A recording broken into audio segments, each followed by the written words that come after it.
رات کا وہ لمحہ جب مکہ کی خاموش فضاؤں میں ایک ایسا راز چھپا تھا جسے نہ زمین سمجھ سکتی تھی نہ آسمان۔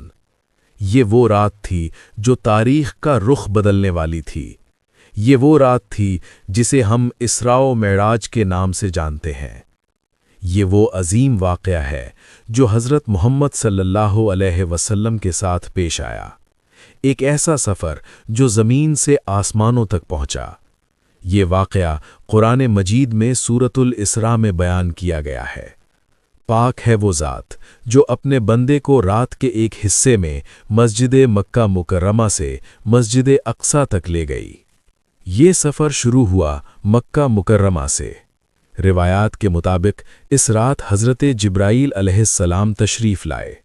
انہوں نے حضرت محمد صلی اللہ علیہ وسلم کے سینہ مبارک کو کھولا اور اسے ایمان اور حکمت سے بھر دیا۔ پھر ایک خاص سواری پیش کی گئی جسے براق کہا جاتا ہے۔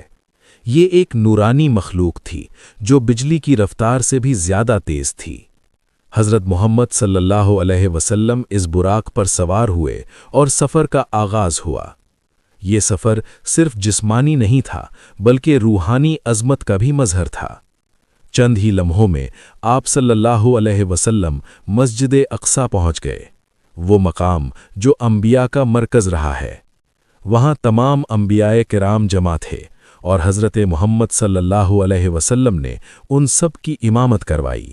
یہ منظر امت کے لیے ایک پیغام تھا کہ تمام انبیاء کا دین ایک ہی ہے اور آپ صلی اللہ علیہ وسلم ان سب کے امام ہیں۔ پھر شروع ہوا معراج کا سفر۔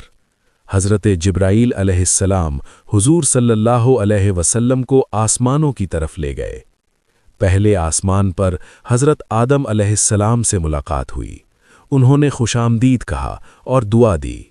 دوسرے آسمان پر حضرت عیسیٰ علیہ السلام اور حضرت یحییٰ علیہ السلام سے ملاقات ہوئی۔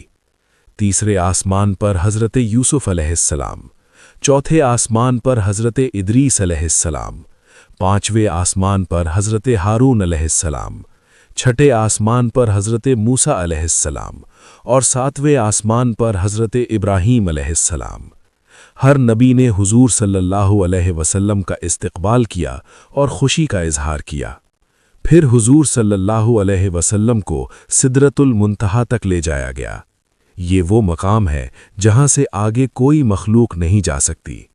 یہاں حضرت جبرائیل علیہ السلام رک گئے اور عرض کیا، اگر میں ایک قدم بھی آگے بڑھا تو جل جاؤں گا۔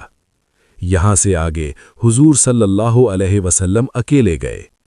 یہ وہ لمحہ تھا جب بندہ اپنے رب کے سب سے قریب تھا۔ یہاں اللہ تعالیٰ نے حضور صلی اللہ علیہ وسلم کو خصوصی انعامات عطا کیے۔ ان میں سب سے عظیم تحفہ نماز تھا۔ ابتدا میں 50 نمازیں فرض کی گئیں۔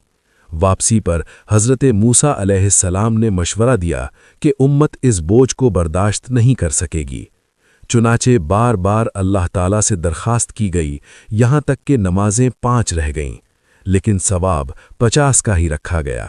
یہ اللہ کی رحمت کا عظیم مظہر ہے۔ پھر حضور صلی اللہ علیہ وسلم واپس زمین کی طرف لوٹے۔ صبح ہوئی اور آپ صلی اللہ علیہ وسلم نے یہ واقعہ لوگوں کو سنایا۔ کچھ لوگوں نے انکار کیا، مذاق اڑایا، لیکن سچے ایمان والوں نے فوراً تصدیق کی۔ حضرت ابوبکر رضی اللہ عنہ نے کہا، اگر محمد صلی اللہ علیہ وسلم نے کہا ہے تو یہ سچ ہے۔ اسی وجہ سے انہیں صدیق کا لقب دیا گیا۔ یہ واقعہ ہمیں کئی سبق دیتا ہے کہ اللہ کی قدرت ہر چیز پر غالب ہے، کہ ایمان کا امتحان ہمیشہ آتا ہے، اور یہ کہ نماز مومن کا سب سے بڑا سہارا ہے۔